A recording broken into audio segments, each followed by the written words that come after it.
La création d'une présentation en 3 dimensions, c'est l'objet de cette vidéo. On se retrouve juste après l'introduction pour que je vous montre à quoi cela ressemble.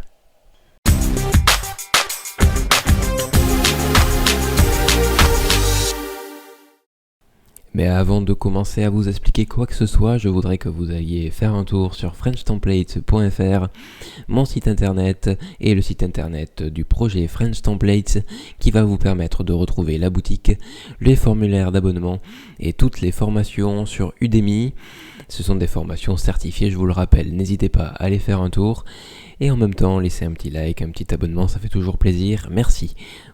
Regardez avec moi, nous allons créer aujourd'hui 3 diapositives qui seront animées par la transition morphose, là où se trouve mon curseur. Vous allez apprendre aussi à créer un objet 3D, puisque ces images sont groupées sous format 3D grâce au logiciel Paint 3D qui est gratuit et que vous avez sur tous vos ordinateurs si vous possédez un ordinateur Microsoft. Alors, je vous laisse en grand écran pour vous montrer ce que cela donne. La transition morphose va modifier votre objet 3D et l'emmener d'un bout à l'autre de votre diapositive. Les titres, quant à eux, changent selon la diapositive où nous nous trouvons. Cela est très simple et cela va vous permettre de valider quelques compétences sur PowerPoint. Si la transition morphose vous intéresse, n'hésitez pas à aller sur Udemy et taper tout connaître sur PowerPoint. Une formation vous attend où vous apprendrez cela. Allez, on commence sans plus attendre le tutoriel et l'application, c'est le plus important bien sûr. Vous voilà sur une nouvelle diapositive et un nouveau fichier PowerPoint. Vous pouvez directement sélectionner vos 2 zones de texte et les supprimer. Maintenant que cela est fait, vous pouvez faire clic droit, mise en forme de l'arrière-plan. Ici, vous avez remplissage unité sélectionné et dans couleur, vous cliquez dessus et vous pouvez sélectionner le deuxième gris, le plus foncé. Maintenant que cela est fait, nous allons passer dans la création de cette présentation et la première chose qu'il faut faire, c'est tout simplement aller dans Insertion et créer une nouvelle zone de texte. Cette zone de texte, vous pouvez l'agrandir en faisant clic droit et le laisser maintenir. Maintenant, nous pouvons taper ce que nous voulons dedans, à vous d'avoir assez d'imagination pour créer un titre. Moi personnellement j'ai choisi la thématique des bureaux et des zones de travail, alors je vais mettre décoration blanche. Vous pouvez faire de même si cela vous chante.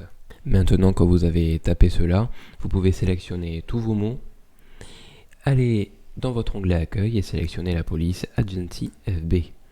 Vous pouvez mettre ceci en taille 50. Agrandir votre zone de texte afin que tout tienne sur une seule et même ligne, justifier à droite, et vous avez fait le plus gros du travail. Maintenant, emmenez-la sur la droite de votre diapositive et dupliquez votre zone de texte. Comment dupliquer une zone de texte? On appuie sur CTRL, on clique dessus, on fait glisser, on lâche le clic et on lâche CTRL. Vous pouvez sélectionner vos différents mots et maintenant, nous allons tout simplement taper le sous-titre. Simple et efficace. Très bien, alors comment configurer un sous-titre? Je l'ai déjà expliqué dans certaines vidéos, mais tout simplement au niveau de la taille, on va mettre la moitié de la taille de notre titre. Donc la moitié de 50, c'est 25. Nous allons mettre une autre couleur, c'est-à-dire en blanc, et redimensionner notre zone de texte. Très bien, cela est fait. Dans certaines situations, nous aurons aussi pu tout simplement changer de police d'écriture, mais nous ne l'avons pas fait ici. Nous allons donc pouvoir dupliquer cette diapositive. Nous cliquons dessus, on fait un clic droit, dupliquer la diapositive. On va changer ici le 1 en 2 et on va changer blanche en noir. Au niveau du sous-titre, nous n'allons plus utiliser simple, efficace, mais nous allons marquer pour un style industriel, c'est bien sûr de l'imagination. Vous pouvez mettre autre chose si cela vous chante. Voilà, nous allons maintenant configurer tout cela. Je vous laisse sélectionner votre première zone de texte, la justifier au centre et l'emmener vers le bas de votre diapositive. Et lorsque ce grand trait orange s'affiche, cela veut dire qu'elle est bien au centre. Vous pouvez alors relâcher votre clic de souris. Exactement de la même manière pour la deuxième zone de texte, on la justifie au centre. On redimensionne pour que cela soit plus facile et on l'amène au centre. Très bien. Nous pouvons encore une fois dupliquer cette diapositive, changer le 2 en 3 puisqu'il s'agit de notre troisième diapositive et marquer « Et votre créativité ». Pourquoi ce titre? Tout simplement, certainement parce que il correspond bien au slogan de French Templates, libérez votre créativité. Il est possible que cela m'ait un petit peu influencé. Maintenant, nous pouvons changer le sous-titre, de la même manière, justifier sur la gauche, et nous allons pouvoir marquer pour un espace qu'il vous ressemble. Et nous pouvons placer cette zone de texte sous la première. Nous avons créé tous vos titres. Passons maintenant aux choses sérieuses. Je vous laisse insérer les images. Alors les images, vous pouvez les retrouver sur unsplash.fr.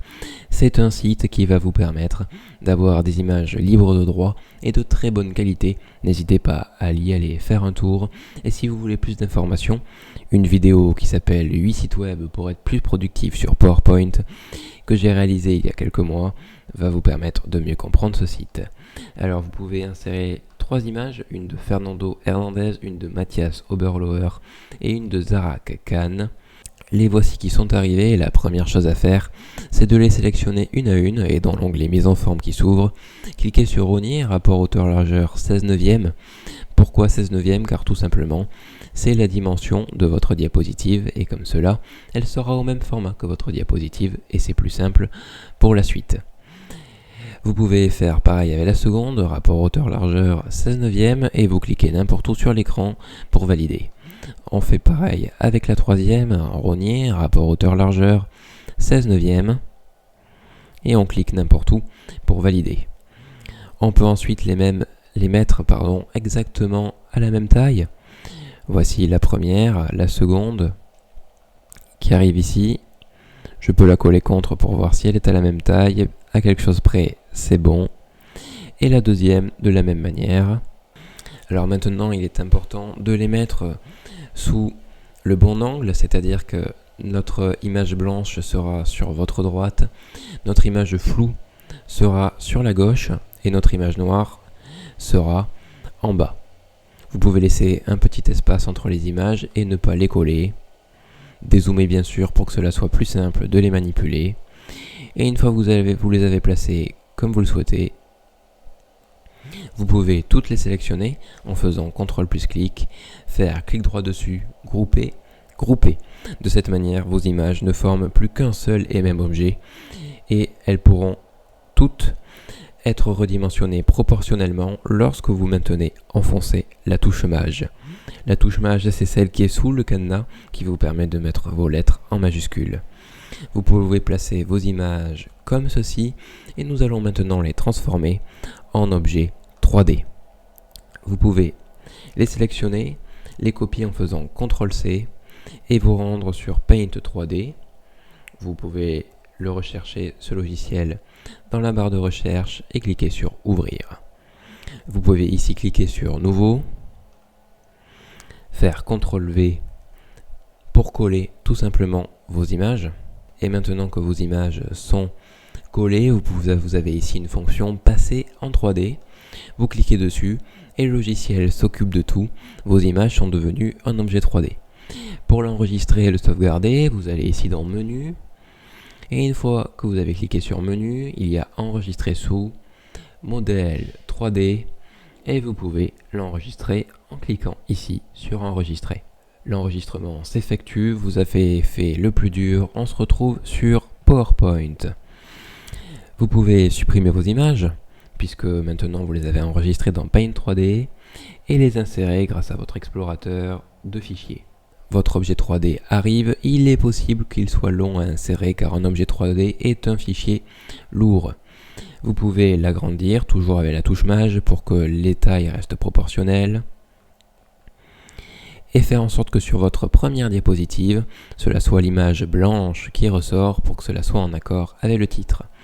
Vous pouvez sélectionner votre objet 3D, faire CTRL-C pour le copier, aller sur la seconde et CTRL-V pour coller. À vous de déplacer votre objet 3D à votre guise et, grâce à la flèche du centre, le bouger dans le sens que vous le souhaitez. Vous pouvez aller sur la troisième et encore faire CTRL-V pour le copier une nouvelle fois. Vous pouvez le déplacer grâce aux flèches directionnelles afin tout simplement qu'il reste sur le même axe si vous avez envie de faire quelque chose de très pointilleux. Et encore une fois, grâce aux flèches directionnelles et ici aux flèches qui vous permettent de modifier votre objet 3D, le bouger dans le sens que vous souhaitez.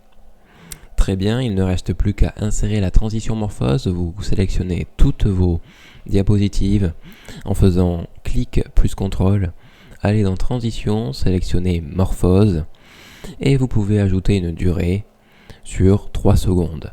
Regardons ce que cela donne en grand écran si nous n'avons rien oublié. La première image apparaît, la transition morphose se déroule puisque votre objet 3D va d'un coin à l'autre de votre présentation.